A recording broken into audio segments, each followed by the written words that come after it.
और उधर कुछ लोग भारत में संसद में आकर जय फिलिस्तीन की बात करते हैं। वही हमास जिसने 7 अक्टूबर 2023 को हमला किया था और उसके बाद जब जबरदस्त जवाब मिला तो दुनिया भर में रोता फिरता रहा कि हमारे साथ बहुत ज्यादा जुल्म हो रहा है। लेकिन वही हमास अब भारत के खिलाफ खड़े होने के लिए जैश ए मोहम्मद के साथ मिल गया है।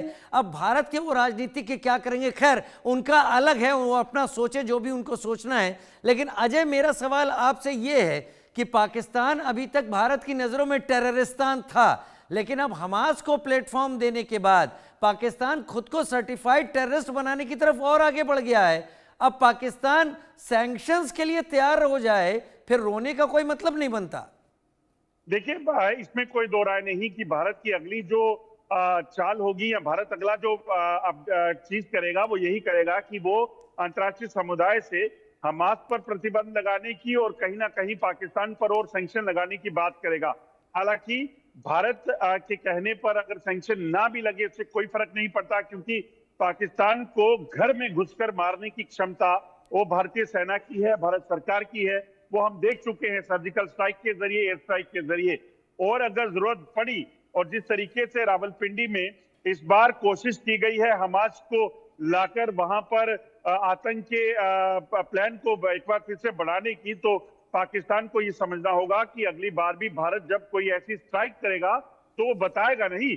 अगली बार जब निशाना साधा जाएगा वो कैंप नहीं होंगे, फिर उस इलाके को खाली कराना एक फाइनल टारगेट होगा। इस इलाके में आतंक का बीज पाकिस्तान लगातार इतने सालों से बो रहा है और बेहद जरूरी भी राजीव हो जाता है, क्योंकि उस इलाके में जहां पर लगातार आतंकवाद की जड़ जो है वो उसको पनपने देने का काम पाकिस्तान कर रहा है, जहां खाद पानी दे रहा है उस जड़ को खत्म उखाड़ फेंकना होगा, नहीं तो ये आतंक की चक्की लगातार चलती रहेगी। हमास के आतंक की बेल भी अब फैलने की तैयारी में है और भारत को अब जैश के साथ, लश्कर के साथ हमास को भी काटना होगा। और हमास ऐसा लग रहा है कि फिलिस्तीन से बाहर निकलकर अब अपना समूल नाश करवाने की तरफ आगे बढ़ रहा है। लेकिन अजय, बने रहिए, क्योंकि पाकिस्तान से खबरें इस तरीके से आती हैं जो असीम मुनीर के बड़बोलेपन पर सवालिया निशान भी उठाती है। क्योंकि खैबर पख्तूनख्वा से बड़ी खबर आ रही है, उसी केपीके से, जहां पर पाकिस्तानी सेना की ऐसी तैसी हो रखी है। खैबर पख्तूनख्वा में पुलिस पर एक बड़ा हमला हुआ है, पुलिस की चेक पोस्ट पर यह हमला हुआ, गोलीबारी हुई, 3 पुलिसकर्मियों की मौत हुई, 5 पुलिस वाले घायल हो गए। करक जिले के बहादुर खेल चेक पोस्ट पर यह हमला हुआ है। यह कोई नई बात नहीं है, कभी हमला आर्मी पर होता है, कभी पाकिस्तानी पुलिस पर होता है, धड़ाधड़ हमले होते हैं। और असीम मुनीर जनरल साहब कहते हैं हम भारत से 10 युद्ध लड़ने के लिए तैयार हैं। तो ठीक है, लड़ने के लिए तो तैयार हैं, लेकिन हारने की भी बात यहाँ पर आपके सामने बनी रहेगी। जनरल साहब जांड्याल, अजय जांड्याल मेरे सहयोगी मेरे साथ जुड़े हुए हैं। अजय, एक बार फिर उसी रीजन में ये हमला, इस बार पुलिस के ऊपर हमला हुआ, 3 मारे गए, 5 घायल हुए। कल उलट हुआ था, कल 5 सेना के जवान मारे गए थे और 7 घायल थे। लगता है पाकिस्तान की आर्मी अब उतनी भी प्रोफेशनल नहीं रही। देखिए, पाकिस्तान की आर्मी कभी भी प्रोफेशनल थी नहीं। दरअसल उनको जो काम दिया गया है उनका काम सिर्फ और सिर्फ ये है कि उन्हें किसी भी तरीके से नौकरी करनी है और अपनी रोजी रोटी चलानी है। शायद यही वजह है, आप देखिए, वरना पाकिस्तानी सेना की कदर वहां पे क्या है कि गधों पर लाद कर उनके शवों को जब वो मारे जाते हैं तो उनको ढोया जाता है घरों तक पहुंचाने के लिए। और कल की तस्वीरें हम देख रहे थे कि कैसे लगातार इस तरीके की चीजें पाकिस्तानी सेना के साथ होती हैं। और अभी भी अगर आप देखें तो जिस तरीके से टीटीपी के हमले बढ़े हैं पिछले 1 महीने से ज्यादा समय में अगर देखें तो 600 से ज्यादा पाकिस्तानी सैनिक जो हैं, सुरक्षा बल जो हैं, वो खैबर पख्तूनख्वा से अपने रेजिग्नेशन दे चुके हैं, नौकरियां छोड़ चुके हैं, सेना को छोड़ चुके हैं। और अभी ताजा हमला देखिए, पाकिस्तान के जनरल कह रहे थे कि हम 10 जंगें लड़ने के लिए तैयार हैं और अपने ही घर में पैदा हुआ जो बवाल कर रहे हैं टीटीपी के लोग, जो विरोधी हैं, उन विरोधियों ने पिछले 6 दिनों में 4 हमले कर दिए हैं, जिसमें लगातार पाकिस्तानी सेना का और सुरक्षा बलों का नुकसान हुआ है।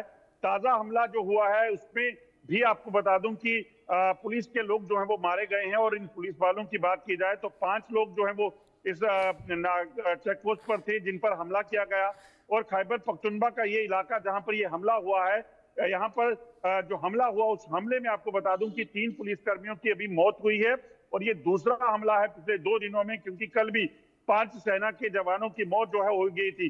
करक जिला जो की बात करें, खैबर पख्तूनख्वा का वो इलाका है जहां टीटीपी की बड़ी पैठ है, और इस इलाके में ढूंढ ढूंढ कर जो है वो टीटीपी के लोग जो है हमलावर हुए हैं।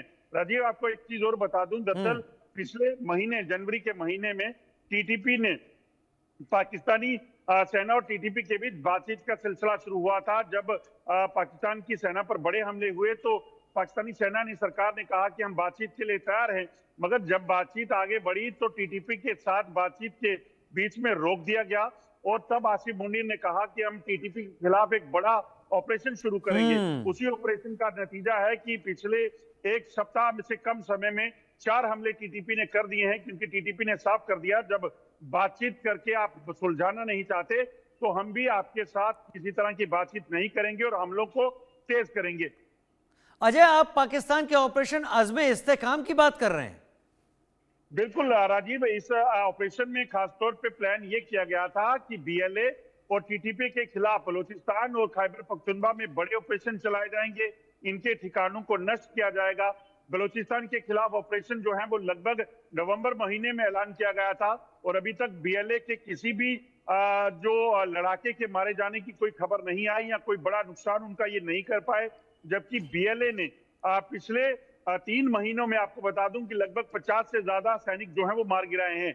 अगर बात की जाए टीटीपी की, टीटीपी के खिलाफ ये ऑपरेशन जो है वो फरवरी महीने में शुरू किया गया था, क्योंकि जनवरी महीने तक बातचीत का सिलसिला चल रहा था, और फरवरी महीने में जब ये बातचीत का सिलसिला रुका, उसके बाद टीटीपी ने अभी तक पिछले 6 दिनों में 4 हमले किए हैं, और उन 4 हमलों में अभी तक जो है, आपको बता दूं, लगभग 1 दर्जन से ज्यादा सैनिक मारे गए हैं। आज भी ताजा हमले में 2 जो पुलिसकर्मी थे उनको टीटीपी के लोगों ने मार गिराया है।